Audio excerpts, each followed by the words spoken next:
या व्हिडिओमध्ये तुम्ही आपल्या लोकशाही क्लासेस मेकर या लोकशाही क्लासेस मेकरला कसं पोहोचायचं या व्हिडिओमध्ये तुम्ही संपूर्णपणे पाहू शकता. आपण बसस्टँडपासून शिवाजीनगरकडे चाललो आहोत. हा रोड आहे जो बसस्टँडपासून वर नवीन बसस्टँडकडे जातो. नवीन बसस्टँडच्या समोरून बघा इथं नवीन बसस्टँड आहे आणि नवीन बसस्टँडच्या उजव्या साईडला एक रस्ता जातो. बघा आपण उजव्या साईडला वळलो आहोत. हा नवीन बसस्टँडच्या उजव्या साईडचा रस्ता. असं या रस्त्याने खाली उतरायचं आहे. या रस्त्यानं असं सरळ जायचं. या ठिकाणी मोकळं मैदान आहे, नवीन बांधकाम चालू आहे. आणि डाव्या साईडला बघा इथं छाया आय नेशन आहे आणि आणखीन डाव्या साईडला आपल्याला वळायचं आहे. आणि बघा समोर या ठिकाणी जी कार आहे त्या ठिकाणीच आपला क्लास आहे. समजा आपण चिखली मार्गे आलो, जानेफळ मार्ग आलो, तर डोणगाव मार्गे आलो तर कसं यायचं? छबिले हॉस्पिटलसमोर रस्ता आहे. साई इलेक्ट्रॉनिक्स साईडला आहे. बेकरी दुकान आहे. त्यानंतर इकडे मेटांगणे हॉस्पिटल रिप्लेसिंग क्लास आहे. आणि आपण असं सरळ चालत आलो की समोर माधवबाग हॉस्पिटल लागेल. या ठिकाणी बघा साईडला समोर माधवबाग हॉस्पिटल आहे. हे बघा साईडला माधवबाग हॉस्पिटल सारडा क्लिनिक. आणि सारडा क्लिनिकच्या समोरच समोर जे बघा वर दिसते क्लासचं नाव आहे आपल्या लोकशाही क्लासेस इंग्लिश स्पीकिंग क्लास आणि नवोदय क्लास. आणि आता बघा हा बघा आपला English speaking spoken English class. या ठिकाणी आपला इंग्रजी बोलण्याचा क्लास पण आहे आणि नवोदयचा क्लास पण आहे. नवोदय सैनिक शाळा स्कॉलरशिप म्हणजे दोन्ही कोर्सेस आपण घेतो. इंग्रजी बोलण्याचा कोर्स पण घेतो आणि नवोदय सैनिक शाळा स्कॉलरशिप पण शिकवतो. आपल्या इंग्रजी बोलण्याच्या क्लासकरता 5वीपासून 83 वयापर्यंत ॲडमिशन आहेत. आणि नवोदयकरता आपण नवोदय सैनिक शाळा स्कॉलरशिप करता आपण 3री 4थी व 5वीतील विद्यार्थी घेतो. एकदम प्रशस्त कॅम्पस आहे. या ठिकाणी सर्व प्रकारची मुलांकरता व्यवस्था आहे. टॉयलेट आहे, वॉशरूम आहे, हात धुण्याकरता, पाणी पिण्याकरता स्वच्छ पाणी आहे. त्यानंतर मुलांच्या बॅगा ठेवण्याकरता ड्रॉवर्स आहेत.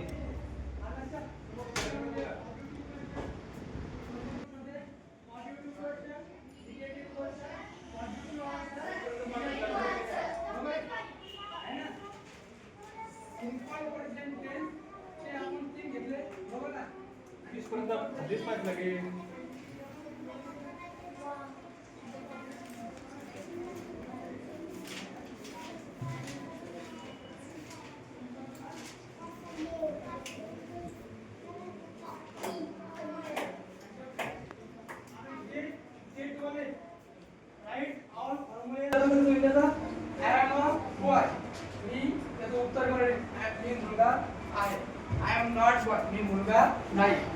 Am I boy? मी मुलगा आहे का? आणि aren't I boy? मी मुलगा नाही का? पण स्टेटचे आणि पोझिशनचे बरोबर आहे. पोझिशनचे तसेच. Do you have 5 मिळून किती होतात? किती होतात? 4:30 आणि 4:45 मिळून किती होतात? किती होतात? 4:30 ने कसं लिहायचं? 4:30 ने कसं लिहायचं? 4.50 आणि 4:45 ने कसं लिहायचंय? 4.75 आणि दोघांची बेरीज करायची. काय स्वप्न आहे शिवानी तुझं? हां बरं, शिवानीला IPS ऑफिसर बनायचं. Clap for Shivani. आदित्य काय बनायचं आहे? IPS officer. बरं, 2 कोपऱ्यात 2 IPS आहे. बरं, क्लॅप फॉर आदित्य. आता तुम्हाला जे काही बनायचं आहे ते सगळं बनणं शक्य आहे. तुम्हाला जे काही व्हायचं ते 100% खात्रीशीर तुम्ही होऊ शकता. माझा विश्वास आहे. माणसाला जे पाहिजे ते 100% मिळू शकतं. पण ते मिळवण्याचा मार्ग काय आहे? तुम्ही अशा काही गोष्टी मागताय जे तुम्हाला आत्तापर्यंत मिळेल नाही. तू आत्तापर्यंत IPS आहे का? तू कलेक्टर आहे का? तू IPS आहे का? तू शिक्षक आहे का? नाही. तुम्ही अशा गोष्टी मागता जे सध्या तुमच्याकडे नाही. बरोबर आहे? तुम्ही अशा गोष्टी मागू राहिले जे तुमच्याकडे नाही. जे तुमच्याकडे नाही ते तुम्हाला मिळवायचं आहे.